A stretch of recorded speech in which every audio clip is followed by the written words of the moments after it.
ہے، اور یہ بات انہی لوگوں کو حاصل ہوتی ہے جو برداشت کرنے والے ہیں، اور انہی کو نصیب ہوتی ہے جو بڑے صاحب نصیب ہیں۔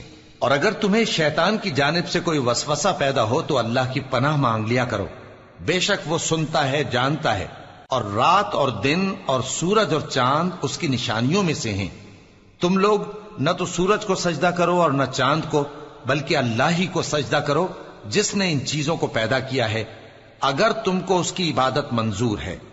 پھر اگر یہ لوگ سرکشی کریں تو اللہ بھی ان سے بے نیاز ہے، کیونکہ جو فرشتے تمہارے پروردگار کے پاس ہیں وہ رات دن اس کی تسبیح کرتے رہتے ہیں اور کبھی تھکتے ہی نہیں۔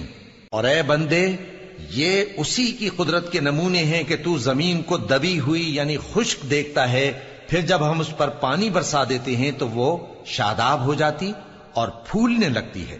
بے شک وہ جس نے زمین کو زندہ کیا وہی مردوں کو زندہ کرنے والا ہے، بے شک وہ ہر چیز پر قادر ہے۔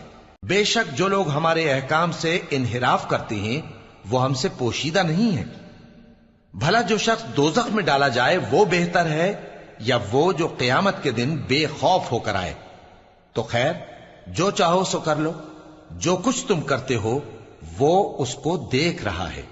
جن لوگوں نے نصیحت کو نہ مانا جب وہ ان کے پاس آئی، حالانکہ یہ تو ایک عالی رتبہ کتاب ہے، اس میں جھوٹ کا دخل نہ آگے سے ہو سکتا ہے نہ پیچھے سے۔ یہ کتاب حکمت والے، خوبیوں والے کی اتاری ہوئی ہے۔ اے پیغمبر، تم سے وہی باتیں کہی جاتی ہیں جو تم سے پہلے پیغمبروں سے بھی کہی گئی تھیں۔ بے شک تمہارا پروردگار بخش دینے والا بھی ہے اور عذاب علیم دینے والا بھی۔ اور اگر ہم اس قرآن کو غیر عربی زبان میں نازل کرتے تو یہ لوگ کہتے کہ اس کی آیتیں ہماری زبان میں کیوں کھول کر بیان نہیں کی گئیں؟ کیا خوب کہ قرآن تو عجمی اور مخاطب عربی۔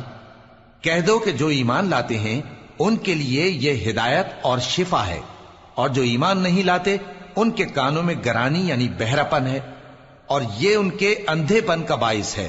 ان کو گویا دور کی جگہ سے آواز دی جاتی ہے۔